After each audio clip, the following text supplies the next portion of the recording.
Yo kubona ingabo za Uganda zambuka ku bwinshi, abaturage bo bakomeza no kuvuga ko ari ingabo zidasanzwe, ngo za Uganda zambukiranyije umupaka zijya muri Uganda, bagira ubwoba bwinshi cyane bibaza ikigiye gukurikira, ariko bamwe batangiye no guhunga, abandi babaza ibibazo bitandukanye. Rero ibi ngibi ngo leta ya Congo yagize icyo ibivugaho ubwo yatangarizaga abaturage ko nta kibazo bakwiye kugira, ndetse ko ingabo za Uganda ziri muri Uganda ku bw'ubufatanye, ndetse ntibakwiye ngo gutinya habe na gato, kuko umutekano ni wose, ndetse ngo biteguye kuwunoza nk'uko bikwiye. Abarundi bo nyuma yo gukubitwa inshuro na M23 ubu barimo barirukanka bataha ku bwinshi. Bari gufata utwabo rwose bakambuka, abandi bataye ibyabo birumvikana nta ntwaro basubijeyo, usibye ababonye ko bikomeye mbere yose bagahita binyarukira batiriwe bagera no ku rugamba.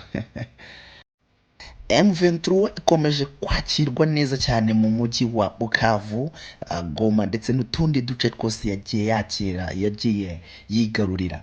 Abaturage bakomeje kuyereka urukundo, barabaririmba intare za Sarambwe, aho bari hose bafite umutekano, ndetse barawukesha ngo uyu mutwe wa M23 ngo amahoro bafite, ndetse baragaragaza ko batigeze bayagira igihe ubutegetsi bwa Congo bwari bugifite tuno duce. Ububiligi bwo nyuma yo kugenda butangaza ibintu bitandukanye ku Rwanda, buvuga ko u Rwanda rurimo kwangiza ubusugire bw'igihugu cya Congo, ndetse bukarusabira ibihano mu muryango w'abibumbye, Ububiligi bwakomeje kuvuga ko butazaceceka. U Rwanda narwo rwamaze kuba rushyira hanze itangazo rihagarika imikoranire hagati y'igihugu cy'u Rwanda ndetse n'Ububiligi, bivuze ko inkunga zose zaturukaga mu Bubiligi u Rwanda rwazanze. Rukomeza rugaragaza muri iyi nyandiko ihagarika imikoranire ko mu gihe cyose umuntu agukangisha ibintu runaka yaguhaga, ntago bishobora kugukura ku cyemezo cyawe wowe wafashe cyo kwirindira umutekano. Mu gihe Ububiligi bwo bwari bumaze kubona itangazo ryasohowe na leta y'u Rwanda, nabo bahise bihutira gusubiza bavuga bati ni hahandi ntabwo tuzabona Kongo ifite ibibazo iterwa n'u Rwanda ngo twicecekere, tuzakomeza gusabira ibihano igihugu cy'u Rwanda. Njyewe amakuru yacu uno munsi ngiye kuyasoreza aha, ariko ntabwo mwasoza ntabibukije bimwe mu bintu cyangwa se imwe mu myanzuro u Rwanda rwafashe igendanye no kwigira. Ariko ibyo byose turabikesha nyakubahwa perezida wa repubulika Paul Kagame, kuko hari ibintu tujye twibuka ariko nk'abanyarwanda. Ni iki umuntu ashobora kuza ngo agukangishe ngo akubwire ngo ibi byahagaze ngo ubundi tumenyereye ikintu bita kwigira. Ndibuka, sinzi abantu benshi murabizi, nyakubahwa perezida wa repubulika y'u Rwanda hari imyumvire imwe n'imwe yagiye adukuramo nk'abanyarwanda.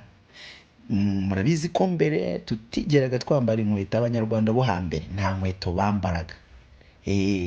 Ajya kuvuga ngo twambare inkweto, iryo tegeko rijya kuzaho ry'uko buri muntu wese agomba kuba yambaye inkweto, abantu benshi ntabwo babyumvise.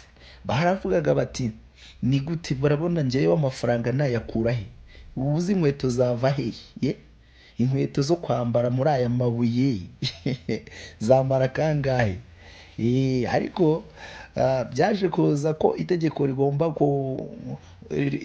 gusohoka, twese tugomba kuba twambaye inkweto. Ariko se ubu hari umuntu ucyambara ibirenge? Guhera ku mwana kugeza ku mukecuru cyangwa umusaza bose bambaye inkweto. Ikindi kintu mbibutsa, murabizi ko inzu za nyakatsi zari zo nzu nyinshi cyane hambere.